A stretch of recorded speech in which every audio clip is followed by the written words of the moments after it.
Welcome, everyone. It's good morning. It's wonderful to see you.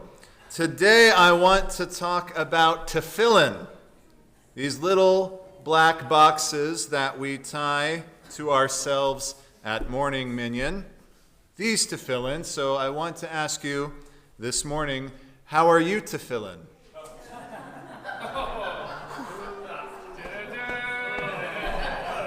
I've got a lot to atone for in a couple weeks. A lot of bad jokes. Oy, okay. These black boxes that we wear, very interesting. I actually made this pair. I'll go into a little bit about that in a moment. I made this pair. The tefillin boxes that we wear actually can be the source of a lot of curiosity, especially from the non-Jewish community. But even within Am Yisrael, there has been a lot of conversation recently about tefillin, because for some communities, this is the mitzvah that defines their Judaism. But before I go into all of that, why exactly do we wear tefillin? Well, the reason is actually found in our parsha for the week, Vayet Hanan, which, as we read a moment ago, contains the holy words of the Shema, which we, of course, proclaim twice every day. Now, we all know the sing-songy part of the Shema, which we call the Ve'ahavta, Ve'ahavta, but allow me to read the translation of the Ve'ahavta to you, because it is from our parsha, but also these are the very verses that we write onto parchment and put into the tefillin themselves. All right, quote, "And you shall love the Lord your God with all of your heart, with all of your soul, and with all of your might. These words which I command you today shall be upon your heart, and you shall teach them diligently to your children, and you shall talk of them when you sit in your house, when you walk on the way, when you lie down, and when you rise up, and you shall bind them for a sign upon your hand, and they shall be frontlets between your eyes." Now, it's this last part, bind them as a sign upon your hand, and they shall be frontlets between your eyes. That's the part. It's that part that motivates Jewish communities of antiquity to literally put this idea into physical practice. And depending on which historian or archaeologist you ask, during the Second Temple period, or perhaps even earlier, around 2,000-ish years ago, Jews have been creating various kinds of tefillin to implement this mitzvah literally. Now, I want to speak to you as a rabbi who acknowledges archaeology, because tefillin have undergone a lot of what I call revisionist history recently. I actually made this pair of tefillin. There is a Hasidic artist from Tzfat, and he goes to different camps around America. I happen to be at Camp Ramah Darom, and he has patented a process to make tefillin. It's very, very interesting. He prints out goat skin on a big origami-like folding sheet. He has the kids paint them black. He inserts the parshiot, and at the very beginning of the class, he tells the kids that God gave Moses secret instructions on Mount Sinai of how to make tefillin. So I was in many of these classes while he gave this shtick, and one time there was a girl and she said, "Rabbi, I heard that tefillin were made very differently. They used not to be black. I heard they used to be a different color, and we used to have different parchments, and that they evolved and changed over time." "No," he says, "that's not what happened. God gave Moses secret instructions on how to make tefillin at Mount Sinai." I feel like this idea has been promoted recently by Hasidic and Orthodox communities and rabbis who claim that tefillin have always been made and have always looked like they look like now. But the problem with that is we know that that's not true. The earliest tefillin that we have found were discovered along with the Dead Sea Scrolls in the Judean desert, and they were dated by archaeologists as far back as the 1st or perhaps the 2nd century BCE. 17 sets of these tefillin were found in total. I will note that none of them discovered were painted black or there were any evidence that they were ever black at all. Many of them contained scrolls of additional material, not just the Shema like they usually do, but this is very applicable for today. Some of the earliest tefillin we have discovered contained the 10 Commandments, or seemingly other random parchments that contain verses from Parshat Ha'azinu. This is referred to as the Song of Moses. So from the offset, we know that the original tefillin worn by Jews didn't look like or have the contents that this modern tefillin have. We also know that even within the time frame of rabbinic literature, tefillin likewise went through a series of evolutions. If you look in the Mishnah, for example, the rabbis warn of people making their tefillin in the shape of an egg or the shape of a nut, so like an oval or a circle, because they say you could injure yourself if you bumped into a wall wearing those tefillin. I don't think they're wrong. We also know that at some point, Jews were making tefillin out of fish skin. That's right, fish skin, instead of cow leather. Why? Because it was much cheaper to do so. And the reason we know this is because in the Shulchan Aruch, which is a much later rabbinic work, they tell people not to make tefillin out of fish skin. They note that although it is completely kosher to do so, it's gross and smelly.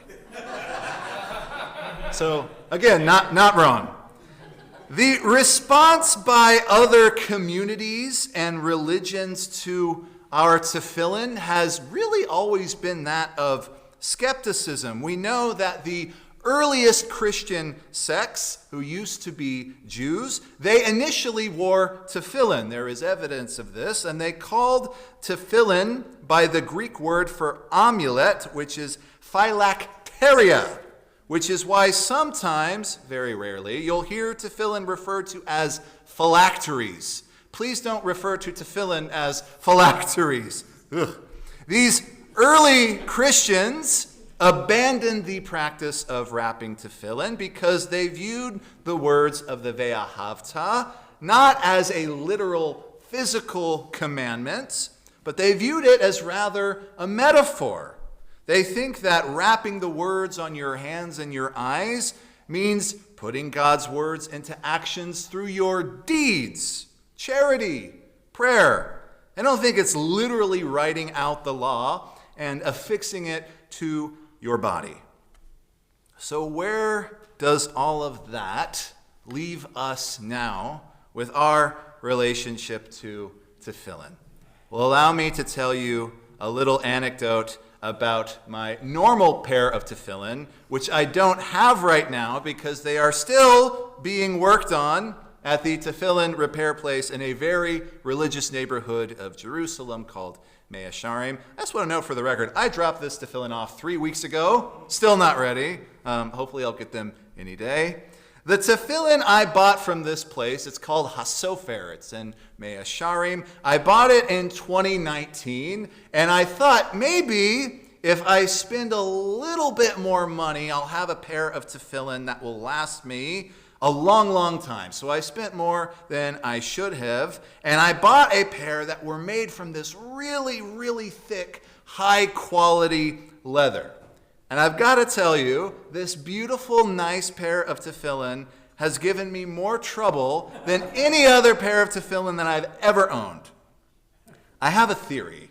Because I lived in Las Vegas before this, the lack of humidity must have just dried out the leather, and then when I moved here, the added moisture, I think, made them start to crack. And so in order to avoid them totally being ruined, I needed to have them repaired in Israel. Now, walking to Mea Sharim, which is a very, very Orthodox neighborhood in Jerusalem, walking there in July is an experience. Why? Everybody is forced to cover up with pants and long sleeves, and you look around, everyone is sweating buckets. And when I got to the tefillin store, I had walked all morning. I was really hot, really thirsty. It was supposed to open up at 10, and like any good Israeli business, it did not open up until 10:28. I stood there in the heat. Eventually, a guy came out. He looked at my tefillin. He diagnosed my pair, and he told me that in order to fix them, they would have to put them into a steamer. And then after they steamed the leather to make it a little bit more pliable, he told me that they would use a special glue that they make out of melted leather. They boil leather until it becomes glue-like, and then they fill in the cracks and smooth it over. And then after that, they take a hydraulic press, and they smush my tefillin back into shape, he says, using thousands and thousands of pounds of pressure. Friends, allow me to say something slightly controversial. I don't think the initial intent of the Torah was to advocate for the wearing of black leather boxes made with a hydraulic press. I don't think that. I don't think, despite what some of my Orthodox or Hasidic colleagues might say, I don't think that tefillin has always looked like it does now. History does not support this. Neither does archaeology, and to be honest, I don't think the rabbinic tradition really does either. But I will say this, and please hear me. Even if all of what I just said is true, there is something beautiful and powerful and intimate and amazing about walking into a room of people wrapping tefillin and praying together. There is something unique and incredible about placing holy parchment on my body and attempting to connect with a divine entity in the presence of my community. And I know for the layman, watching people wrap black leather boxes on themselves is somewhat off-putting. They might think it's odd or even strange. But I wonder, friends, what would the world be like if everyone attempted to wrap themselves in holiness every day? I once heard about a man who hadn't put on tefillin in decades, and one morning he decided to come to Minyan. A friend handed him a pair of tefillin and said, just try it out again. And when he put on the tefillin, he began to cry, not out of guilt, but because he felt something awaken in his soul. And after a moment, the man said, I feel like I'm finally home. That is the power of tefillin. It grounds us and it binds us literally to our Creator. I'll conclude with a quote from the Talmud. It says, quote, when a Jew wears tefillin, the other nations of the world are in awe of them, seeing that the name of God is upon them. Now, what does this mean? I think it means that tefillin don't just change us, they radiate holiness outward. And they show the world that we as Jews walk with a purpose, and we attempt to serve something higher than ourselves. So while I'm not a Chabad rabbi, I am still a rabbi who would encourage you to put on tefillin.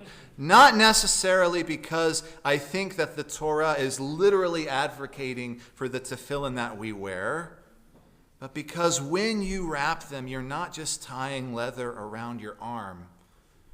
You're tying yourself to a 3,000-year-old conversation between God and the Jewish people.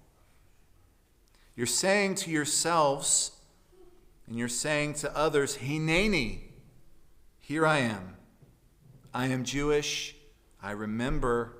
I belong. And maybe, just maybe, when you wrap those straps, you'll feel something wrap around you in return. Perhaps a sense of purpose, or a sense of peace, or even a feeling of coming home. Shabbat Shalom.